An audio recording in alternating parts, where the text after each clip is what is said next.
the theory. Can you reflect on political corruption for a moment? Is there an example that comes to mind of an inclusive, of a country that, of say, where political corruption and inclusive institutions have ever aligned? Because I'm assuming no, but I just want to ask you if there's perhaps one rare exception. Yeah, I don't use the word corruption, honestly. I mean, so I prefer Why is that? huh? Why is that? Because I don't think it's about corruption. I think it's about power. I think corruption is a sort of, I don't think the way people talk about the problem is corruption. I don't think it's about corruption. It's about access to power and the distribution of power, and maybe things go on that look like corruption, but I never find, and maybe this is more a kind of academic picky kind of thing. I always find that when economists use the word corruption, they use it to avoid talking about politics. So that's why I don't, that may not be relevant to you. But It's a hot take, a good contrarian view to the idea of corruption. But but it is. I'd love to understand that a little bit more because I don't fully understand. I mean, there is something that is obviously corrupt is Carlos Slim just cutting in some of his friends to make sure that he can have this monopoly. You could say it's corrupt. I mean, this could be a bit of Africa coming in the sense that, so for example, in your changing worldview. Yeah, in interesting.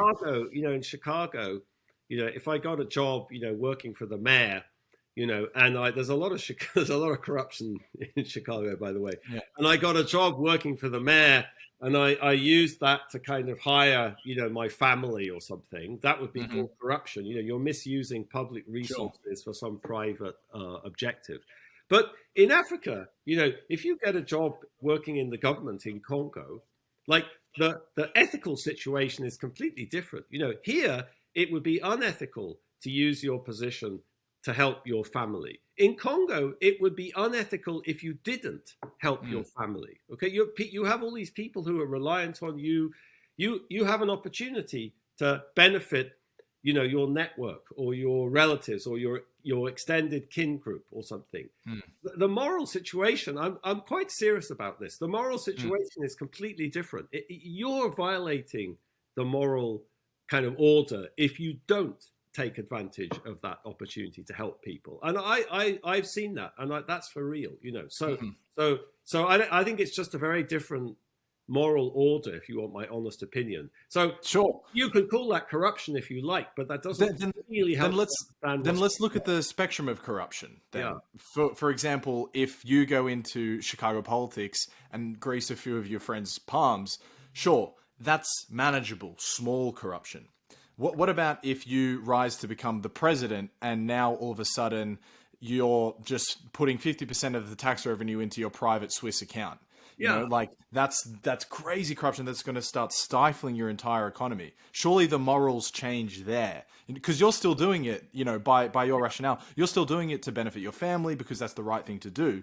But like at a certain scale, you start to now hinder everyone else who and also a part of that is, being the leader, being the politician implies that you also have care for the community. It's not this like individualistic thing that you've gone down. Yeah. But I think those, the stories of the castles in Morocco and whatever it is, and that's a very small part. Yeah, that's going on, and it's not acceptable, and nobody's in favor of it in Africa, in my experience. Sorry, nobody's in favor of it. They can't stop it. They don't have the instruments or the mechanisms to stop it. But they're not. That doesn't. But I think that's a very small part of the problem. I mean, I've never found any.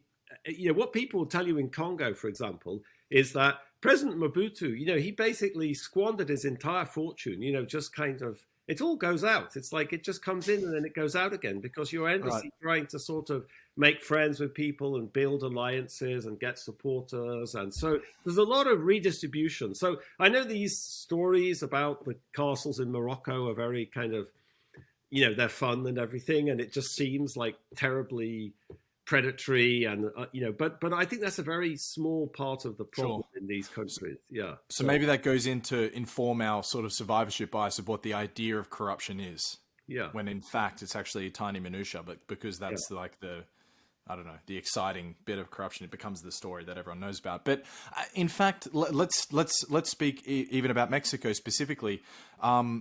There is, you know, a terribly, you know, horribly difficult situation to deal with. The sort of interplay between the drug cartels, the Mexican government, and then universal demand for this drug. There is, what do you make of this corruption, right? The fact that maybe the Mexican government is, I don't know, turning a blind eye or profiting from this,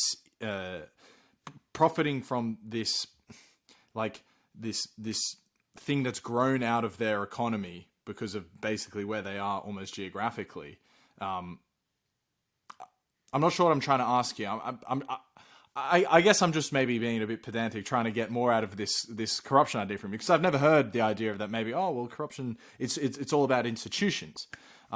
Because I guess I think explanation, corruption, you know, to the extent that corruption, you know, is happening, it's a sort of symptom of institutional weakness. That would be another way I'd think about it. You know, it's a symptom of the fact that the Mexican state is very weak, and it's easily controlled by outside. I mean, I'm much more familiar with the history of this in Colombia, you know, and you know, and you know, there it's interesting, you know, because Colombia isn't close to the United States, and Colombians didn't even grow coca. You know, like when the Medellin drug cartel started, the Colombians went to Peru and Bolivia and they bought the coca. You know, they just acted as intermediaries. Is that a fact? They acted as intermediaries, you know.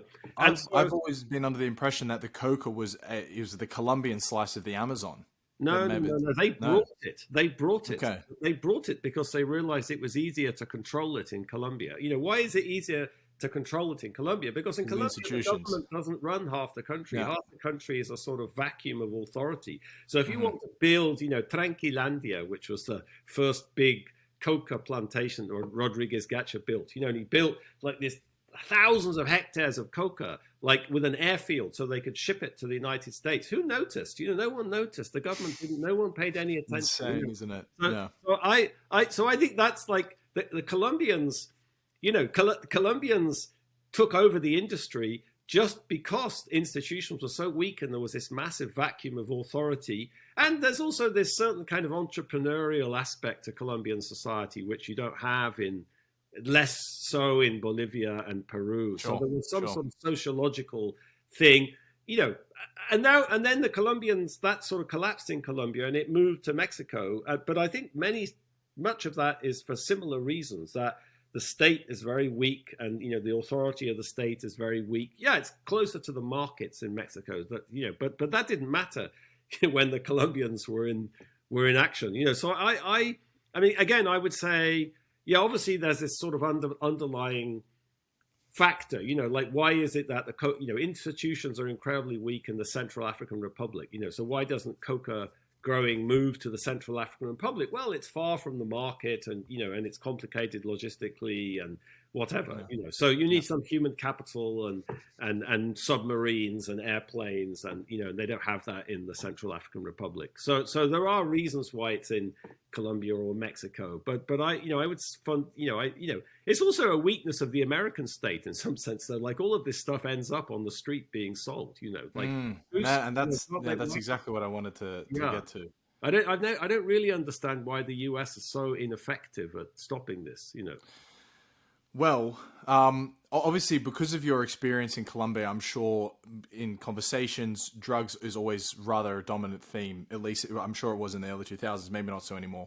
But Mexico is like super close to my heart, right? And I have so much sympathy for this country because I think in their case specifically, there is obviously institutional failure, but they also are in this geographically bad hand just from the terms of drugs, because the biggest consumer of these compounds in the world are their northern neighbor. And sure, you could make the argument that it could just be, you know, the Guatemalans could be the traffickers, but they just don't share the land border. So it is like a geographical problem they have. And it's not just cocaine that they're shipping anymore. As I'm sure you're aware, you know, there's loads of fentanyl and like these synthetic drugs are also being shipped into the into thing. And I had a theory about it. I don't know if it's original. I'm sure it's not original. But you're an economist, so it'd be cool to run it by you. And this is a tangent that's not got anything to do with why nations fail. So, Yeah. Forgive me. But it's the idea that demand is a stronger force than supply, because the entire drug war has been about stifling supply. Yeah. Burning cocoa fields, salting the earth so they can't grow any cocoa, getting rid of one cartel, trying to get the southern US border as strong as possible. All of these are actions taken to try and stop supply, when at the end of the day, as long as there is demand, there is going to be entrepreneurs who defeat whatever this challenge on supply is, and it will ultimately just rise the price. Although, ironically enough, we haven't seen much of a price change at all, which suggests that perhaps it's just really business as usual, no matter how much billions the US can throw at it, trying to stop supply.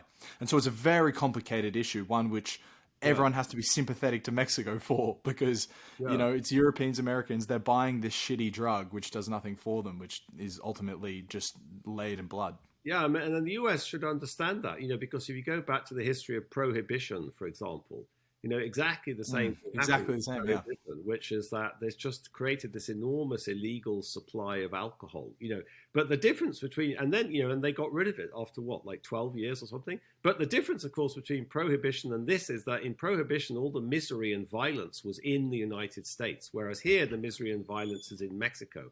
Sure. So it's not in your feel the pain way. I would say, by the way, though, there's one Colombian aphorism in this context that I like very much, which is due to a very famous Colombian writer, which is that in Colombia, politics corrupts drug dealing.